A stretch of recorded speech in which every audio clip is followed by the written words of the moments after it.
Hi, there's a man with a gun, shooting with a gun. Can you spell the street, ma'am? I can't understand you. The title of Most Delusional Freakout Ever is extremely competitive, but this woman showed up like it was an open tryout and absolutely crushed the audition. Yes, Okay, what is the man's name? I have no idea. Before we even see her, though, we need the lore, because the 911 call she makes is something special. She calls in claiming there's a man with a gun. He's shooing. The dispatcher asks basic questions, street name, who the suspect is, and she provides absolutely nothing useful.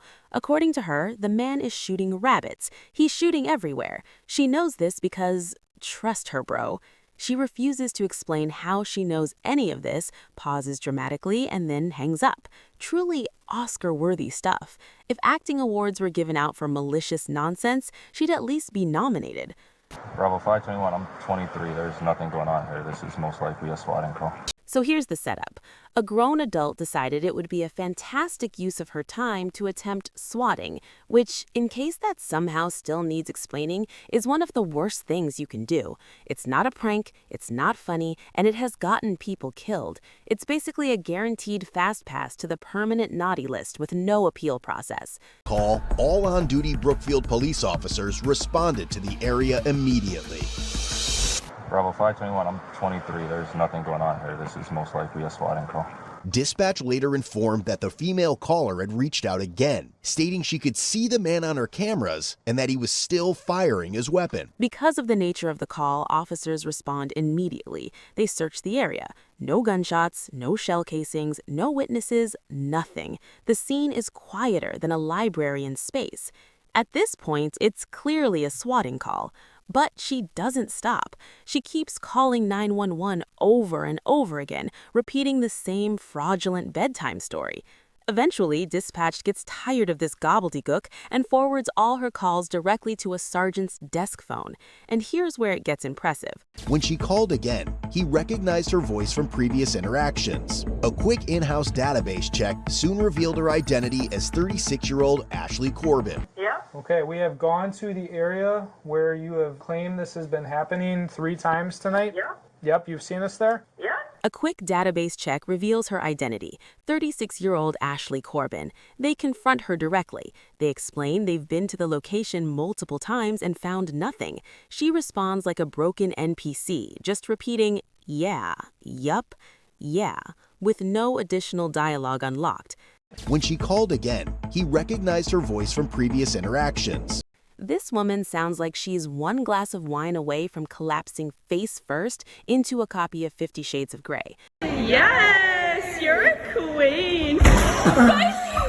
But in between brief moments of consciousness, she made the executive decision to commit a felony, and shockingly, that decision did not age well. I would love to see the video footage if that's something that you could provide for us, because we have been unable to locate him. And I sent an officer to look at that with you. No, we want him to be stopped.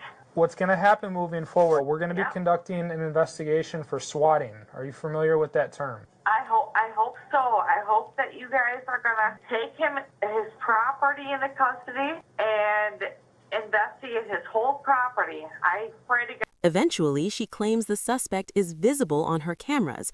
Officers politely ask to see the footage. There is no footage. At this point, the officer informs her that she is now being investigated for swatting, and she responds like this is fantastic news. She genuinely believes they're finally taking him seriously. She doesn't understand what's happening at all.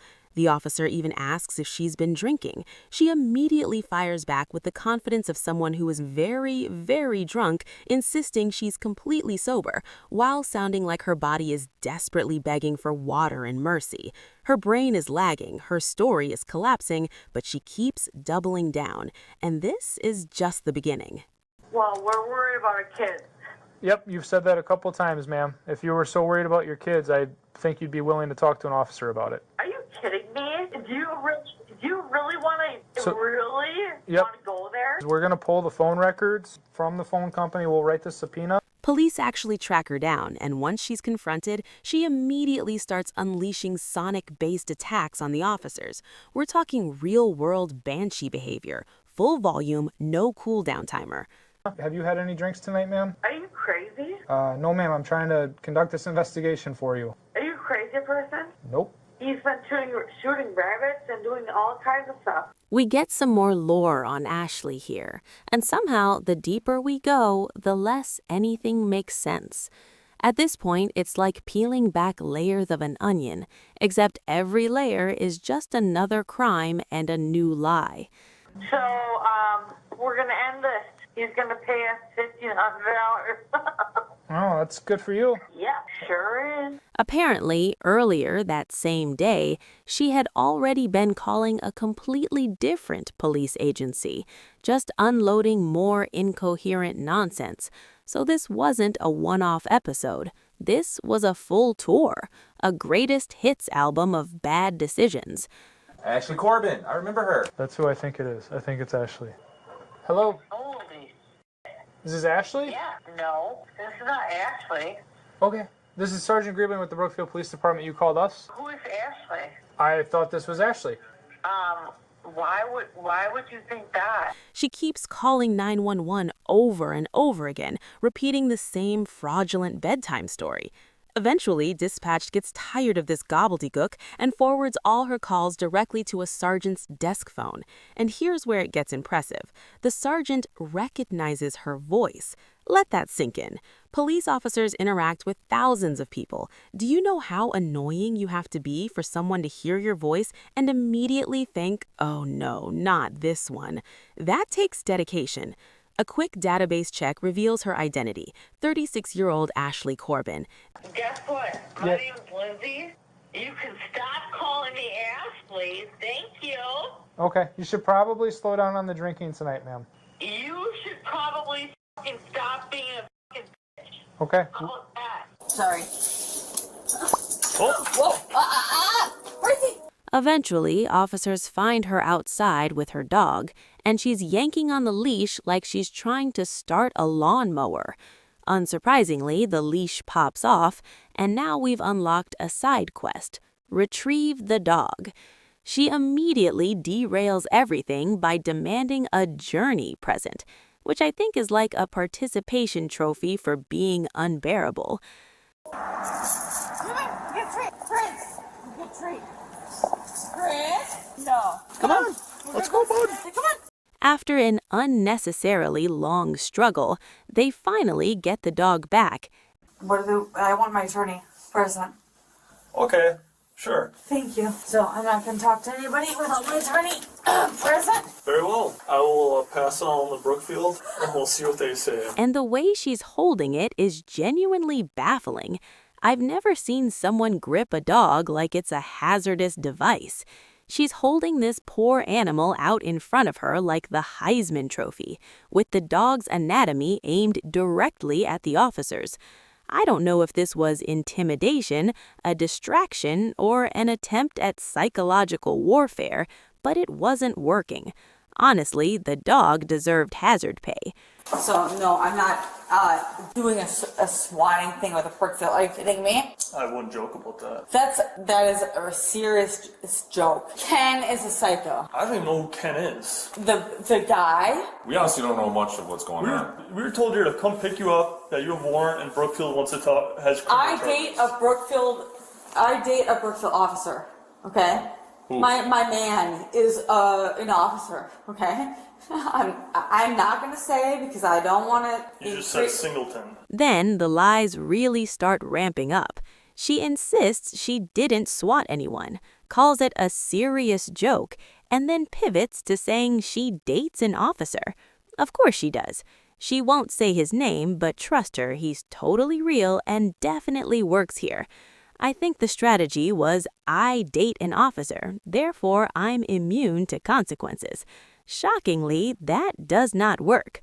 You need to go? No, you're good. Well, we got plans. Can you please come out? Hey, be respectful. No, you can take it. I was trying to go to the basement. I didn't know I was going to. She continues being aggressively rude to random people who are just trying to exist near an elevator. Just full NPC hostility toward civilians. That was kind of rude. I am rude. I'm sorry. That lady did nothing to you. I'm a surgeon. What? I'm a surgeon. I am. So I'm very particular. So What does that have to do with yelling at a lady? I'm sorry. When called out for it, she suddenly announces that she's a surgeon, a brain surgeon specifically, because naturally that explains why she's screaming at people and filing fake police reports at 3 a.m. I do stuff very particular. I do brain surgery. Okay, let's take a left. So it's very particular. So does that mean you can be an asshole to people? I don't deal with people. So it's I deal with digging in people's brains and digging in. I'm sorry. That's what I do. You dig in, you go in deep 5, and that's it. Brain surgeon. She keeps doubling down on this brain surgeon story, throwing out pseudo-scientific word salad like she's auditioning for a medical drama written by a toddler. Apparently, being a brain surgeon gives her the right to yell at people and call 911 20 times a night. That's in the Hippocratic Oath somewhere, I think.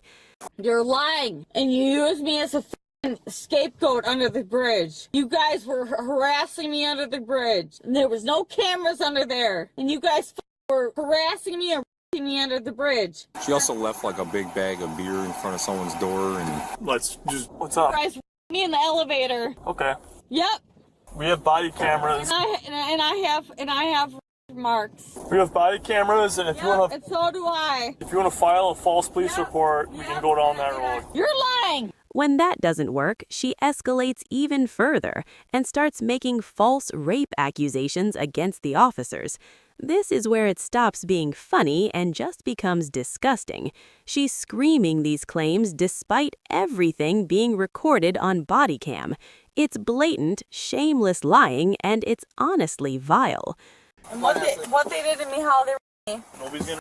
We're just having to exit the car. Yep, and how they me. Millie, let's go. Yep, how he me and how this guy me. And this guy me. What is your name? Stop! I'm talking too loud, you me! I'm talking too loud, you me! Ashley. You me! He me! He me! He did! This guy me! From there, the rest of the video is just her screeching nonstop. No new strategy, no new lies, just full banshee mode. When she finally reaches the station, she unleashes a cartoonishly evil Joker laugh, followed immediately by claiming her arm was broken the moment anyone touches her. Ashley, you need to sit on the bench right now. Stand up. Ow! Now you broke my arm! Sit. Now you broke my arm! Ashley, you need to sit down. You broke my arm! Ow! You got your keys. Ashley, you need to sit up.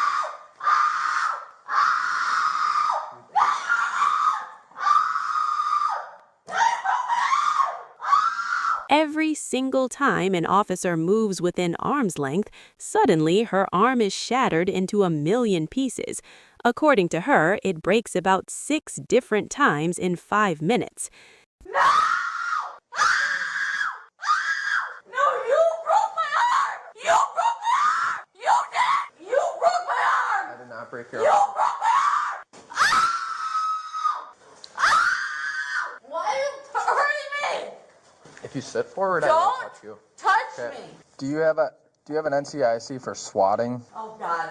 Fucking swatting. You guys are so fucking stupid. What? Swatting.